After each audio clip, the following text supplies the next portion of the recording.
बौद्ध जिला सरसरा पीएमश्री बाबा बैद्यनाथ नोटाल उच्च विद्यालय खेल पड़िया बाबा बैद्यनाथ क्लब आनुकूल्य आयोजित राज्य स्तरीय बाबा कप फुटबॉल टूर्नामेंटर चतुर्थ दिन मैच अनुष्ठित हो जाइछि।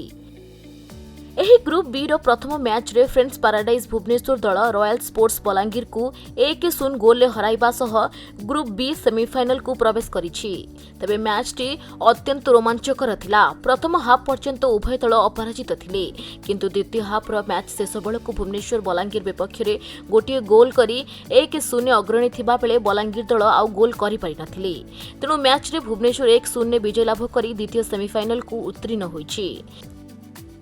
तेबे भुवनेश्वर दल पक्षर अजय नायक एक गोल मारिथिबारु तांको मैन ऑफ द मैच भावे अतिथि मानक द्वारा ट्रॉफी एवं अर्थराशि प्रदान करा जायतिला। तेबे उक्त कार्यक्रम रे मुख्य अतिथि भावे बौद्ध डीएफओ राजेंद्र गोछायत जोग दैथिले। आम पिला तो फास्ट भल खेली कमेंग हलानी फास्ट टाइम और सेकंड हाफ रे टी कमेंग हे के आमे गुटे गोल स्कोर कलु आ पिला हम सब भल खेले तांको पिला भल खेलुथिले। आगामी नेक्स्ट मैच में आमे डी भल पिला आनबा को चेष्टा करिवु आ भल स्कोर करबा पय चेष्टा करिवु।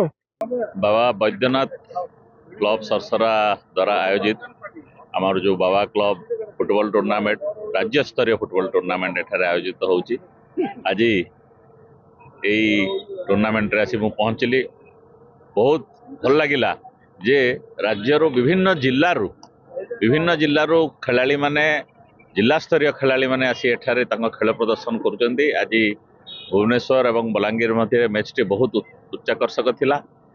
परस्पर समाकक्ष भलिया टीम थिले। बहुत लड़ाई भितरे भुवनेश्वर टीम गोटे गोल रे जितिला एवं गोटे जिनस बहुत खुशी लगिला जे दर्शक मानकर आग्रह निश्चय सरसरा अंचल रे अछि।